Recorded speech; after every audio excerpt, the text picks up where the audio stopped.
Je m'appelle Caroline, j'ai 62 ans et j'ai appris que j'avais un cancer de la vessie il y a 2 ans. Je me suis rendu compte qu'il y avait quelque chose qui n'allait pas parce que j'avais du sang dans les urines. Donc après avoir fait des examens, etc., il n'y avait pas d'infection et ça persistait. Donc on m'a fait faire une échographie urinaire où on a vu qu'il y avait eu une masse.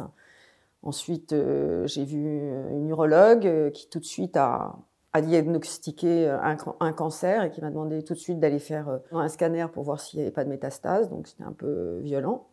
Et puis ensuite, je suis partie en vacances quand même, et 15 jours pour prendre des forces. Et quand je suis revenue, on a enlevé un bout de tumeur pour pouvoir l'analyser. Ensuite, j'ai eu 2 mois de chimio et immunothérapie, donc voilà, assez costaud quand même. 1 mois et demi après, je me suis fait opérer et on m'a enlevé la vessie, les ovaires, l'utérus, les ganglions, enfin voilà, tout. Et depuis, donc j'ai eu différents contrôles, d'abord tous les 3 mois et puis maintenant tous les 6 mois. Le dernier, je l'ai eu en janvier, là, début janvier, et il était nickel. Voilà, j'ai repris une vie normale, fatiguée après l'opération pendant bien 2-3 mois. Bon, j'ai une poche, mais je m'y suis faite plutôt facilement.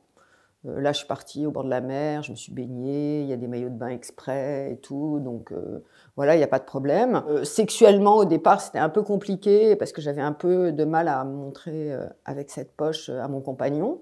Et puis bon, voilà, petit à petit, ça se fait. Et puis il a été très, très aidant pour ça, donc aujourd'hui, il n'y a plus de problème. Donc franchement, aujourd'hui, je pourrais dire que c'est comme si j'avais rien eu, quoi. J'ai repris le yoga, je mange comme avant, je dors mal comme avant. Voilà, je suis peut-être un peu plus fatiguée, mais bon, il y a l'âge, il y a tout ça. Voilà, mais autrement, j'ai retrouvé de l'énergie.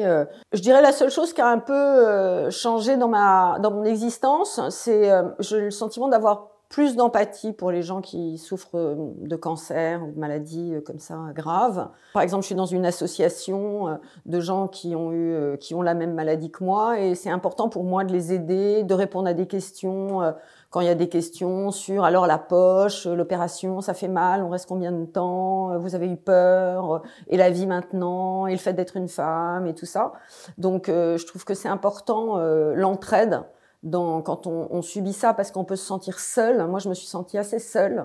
Même si j'étais entourée, j'étais pas entourée de gens qui avaient... Je me suis inscrite tard dans une association et j'étais pas au départ entourée de gens qui connaissaient ce genre de problématiques. Donc c'est toujours un peu... voilà, on regarde sur Internet, les chiffres, ils sont un peu angoissants avec ce genre de cancer. Bon, donc voilà, je trouve que c'est important que mon expérience au moins serve un peu aux autres.